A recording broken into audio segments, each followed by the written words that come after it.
नमस्कार दोस्तों, स्वागत है आपका अनफोल्डेड एमडी सर के नए न्यूज़ एपिसोड में। मैं हूं आपका दोस्त मोइनुद्दीन खान और आज हम बात करेंगे कुछ बड़ी और चर्चित खबरों की जो आपके दिल दिमाग में उतर जाएगी। तो चलिए शुरू करते हैं। दोस्तों, पहली खबर बिहार के दरभंगा से, जहां कांग्रेस नेता और लोकसभा में विपक्ष के नेता राहुल गांधी को बिहार प्रशासन ने दरभंगा एयरपोर्ट पर रोक दिया। राहुल गांधी शिक्षा न्याय संवाद के तहत दलित छात्रों से मिलने जा रहे थे, लेकिन प्रशासन ने उनका काफिला रोका और अंबेडकर छात्रावास में जाने की अनुमति नहीं दी। कांग्रेस का कहना है कि जेडीयू बीजेपी सरकार की तानाशाही है। सोशल मीडिया पर यह खबर छाई हुई है, जहां लोग राहुल जी को बब्बर शेर कहकर प्रशासन पर निशाना साध रहे हैं। राहुल गांधी का काफिला चौरंगी में रोक दिया गया और पुलिस ने उन्हें आगे जाने से मना किया। कांग्रेस समर्थकों ने वहां हंगामा किया और नारेबाजी की। राहुल ने एक वीडियो शेयर किया जिसमें उन्होंने बिहार सरकार और सीएम नीतीश कुमार पर दलित व पिछड़े छात्रों की आवाज दबाने का आरोप भी लगाया। हमने नरेंद्र मोदी से कहा, पार्लियामेंट में कहा, तुम्हें जाति जनगणना करना पड़ेगा। हमने उससे कहा कि तुम्हें संविधान को यहां माथे पर लगाना पड़ेगा। नरेंद्र मोदी जी ने आपके दबाव से डरकर जाति जनगणना हिंदुस्तान में घोषित किया है। आपके दबाव से डरकर उन्होंने कॉन्स्टिट्यूशन अपने माथे पर लगाया है और 3 मांगे हैं।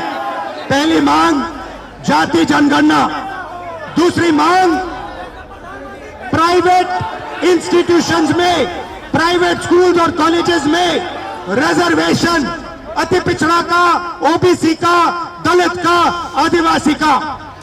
तीसरी बात एससी एसटी सब प्लान, जो आपका पैसा है, जो आपको नहीं दिया जाता है, आपको वो दिया जाना चाहिए। ये 3 चीजें कहने में आपसे आया था। आप एक बात समझिए, बिहार की पुलिस ने अभी मुझे रोकने की कोशिश की, रोक नहीं पाई। पता है क्यों नहीं रोक पाई? नहीं, इसलिए नहीं रोक पाई क्योंकि आपकी शक्ति मेरे पीछे है। आपकी शक्ति मेरे पीछे है, इसीलिए कोई, दुनिया की कोई शक्ति उसको रोक नहीं सकती है। बाद में राहुल पीछे के रास्ते से छात्रों तक पहुंचे और उनसे बातचीत की, लेकिन प्रशासन ने इसके लिए उन पर सीआरपीसी की धारा 163 के उल्लंघन का आरोप लगाया। ये घटना एक बार फिर से राजनीति और प्रशासन के बीच तनाव को दिखा रही है। राहुल गांधी का ये दौरा बिहार विधानसभा चुनाव से पहले कांग्रेस के लिए एक बड़ा मौका था, जिसमें वो दलित और पिछड़े छात्रों के मुद्दों को उठाना चाहते थे, लेकिन प्रशासन का इस तरह से रोकना सवाल उठाता है। क्या सरकार विपक्षी नेताओं की आवाज को दबाना चाहती है? ये भी दिखाता है कि बिहार में चुनाव से पहले राजनीति गर्मागर्मी बढ़ रही है और कांग्रेस इस मौके को अपने फायदे के लिए इस्तेमाल कर सकती है। दूसरी तरफ प्रशासन का कहना है कि अनुमति नहीं दी गई थी, जो एक तकनीकी मामला हो सकता है, लेकिन इसका राजनीतिक इस्तेमाल होना तय है। अब बात करते हैं 2 खबरों की जो एक दूसरे से जुड़ी हुई है और हमारे राष्ट्रीय ध्वज तिरंगे के अपमान से जुड़ी है। जयपुर से बीजेपी के विधायक बाल मुकुंद आचार्य एक रैली के दौरान तिरंगे से पसीना पोंछते हुए नजर आए। ये घटना सोशल मीडिया पर तेजी से वायरल हो रही है और लोग इस पर गुस्सा जता रहे हैं। सवाल यह है कि जो पार्टी देशभक्ति का ढिंढोरा पीटती है, उसके नेता ऐसा कैसे कर सकता है? वहीं गुजरात के राजकोट में तिरंगा यात्रा के बाद तिरंगे का हाल देखा गया। सोशल मीडिया पर पोस्ट में कहा जा रहा है कि बीजेपी का काम खत्म होने के बाद तिरंगे को कोई पूछने वाला नहीं है। लोग इस पर आरएसएस पर भी तंज कस रहे हैं। बाल मुकुंद आचार्य के तिरंगे से पसीना पहुंचने का वीडियो सोशल मीडिया पे छाया हुआ है, जिसमें उन्हें रैली के दौरान ये करते हुए देखा गया। राजकोट में तिरंगा यात्रा के बाद कुछ लोगों ने दावा किया कि तिरंगे को सड़क पर फेंक दिया गया, उसका अपमान हुआ, लेकिन इसकी कोई आधिकारिक पुष्टि नहीं है। दोनों घटनाओं पर विपक्षी पार्टियां, खासकर कांग्रेस ने बीजेपी पर देशभक्ति के नाम पर ड्रामा करने का आरोप लगाया है। ये दोनों घटनाएं तिरंगे के सम्मान के साथ खिलवाड़ को दिखाती है, जो एक गंभीर मुद्दा है। बीजेपी जो अपने आप को देशभक्ति का प्रतीक बताती है, उसके नेताओं के ऐसे काम उसकी छवि को नुकसान पहुंचा सकते हैं। बाल मुकुंद आचार्य का मामला एक निजी गलती हो सकता है, लेकिन जब ये पब्लिक में आता है तो ये पार्टी की शर्मिंदगी का सबब बनता है। राजकोट वाली घटना अभी तक एक सोशल मीडिया का दावा है, लेकिन अगर ये सच हुई तो ये बीजेपी के लिए एक और बड़ा झटका होगा।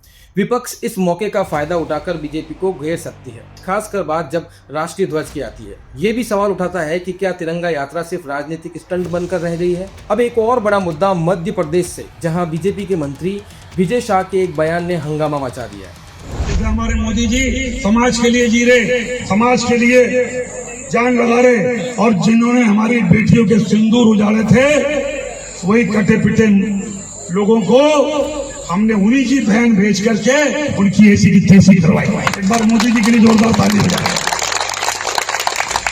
उन्होंने कपड़े उतार उतार के हमारे हिंदुओं को मारा, और मोदी जी ने उनकी बहन को उनकी ऐसी की तैसी करने हमारे जहाज से उनके घर।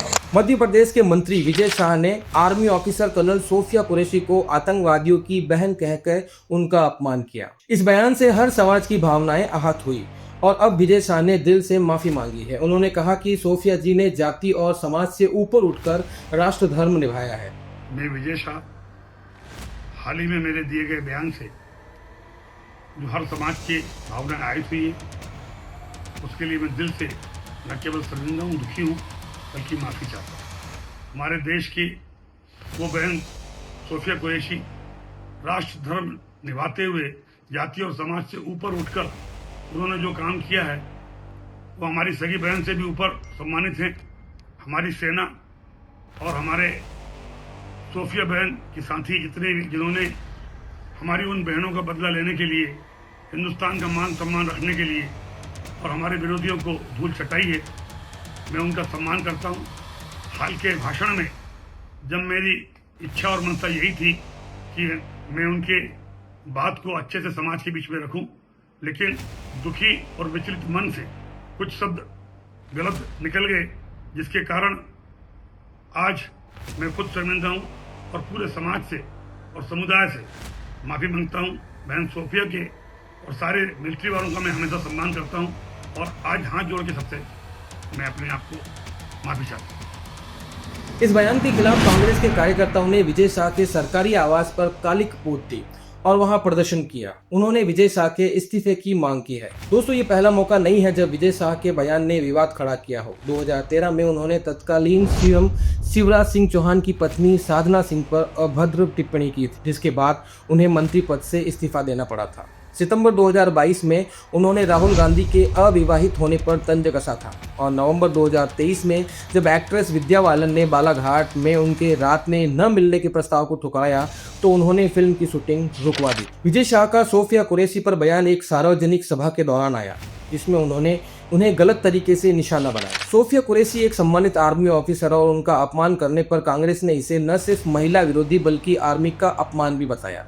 कांग्रेस कार्यकर्ताओं ने भोपाल में शाह के घर पर कालिक पोत कर और नारेबाजी कर उनके इस्तीफे की मांग की। शाह का पुराना रिकॉर्ड भी उनके खिलाफ जा रहा है, क्योंकि वो पहले भी ऐसे विवादों में घिर चुके हैं। विजय शाह का ये बयान न सिर्फ उनके लिए बल्कि बीजेपी के लिए भी एक बड़ा झटका है। एक आर्मी ऑफिसर, वो भी एक महिला, का इस तरह अपमान करना न सिर्फ गलत है बल्कि राजनीतिक रूप से भी खतरनाक साबित हो सकता है। शाह की माफी एक मजबूरी लगती है, क्योंकि पब्लिक और विपक्ष का दबाव बढ़ रहा था। कांग्रेस ने इस मौके का पूरा फायदा उठाया है और शाह के घर पर प्रदर्शन करके ये मुद्दा और बड़ा कर दिया है। शाह का पुराना इतिहास भी उनके खिलाफ जा रहा है, जो ये दिखाता है कि वो अपने बयानों में सावधानी नहीं बरतते। ये घटना बीजेपी के लिए एमपी में एक नई राजनीतिक परेशानी खड़ी कर सकती है, खासकर जब वो आर्मी और महिला के सम्मान के मुद्दों पर घेरी जा रही हो। अब एक अलग खबर, लेकिन विवाद से जुड़ी। समाजवादी पार्टी के नेता राम गोपाल यादव पर भी सेना के अधिकारियों के अपमान का आरोप लगा है। उनका बयान बीजेपी मंत्री विजय शाह के बयान से मिलता जुलता है। बस फर्क ये है कि एक ने धर्म के नाम पर अपमान किया और दूसरे ने जाति के नाम पर। व्योमिका सिंह हरियाणा की जाकर जमात।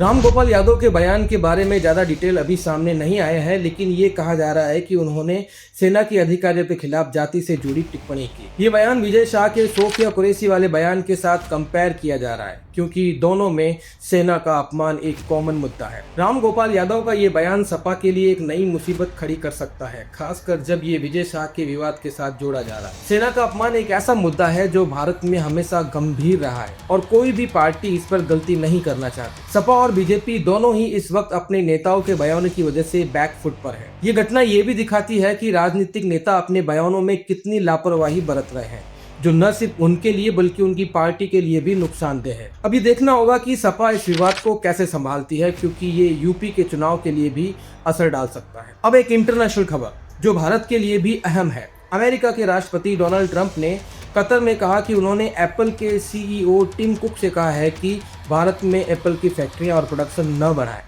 Apple, as you know, is coming in. And I had a little problem with Tim Cook yesterday. I said to him, Tim, you're my friend. I treated you very good. You're coming in with $500 billion, but now I hear you're building all over India. I don't want you building in India. You can build in India if you want to take care of India, because India is the highest, one of the highest tariff.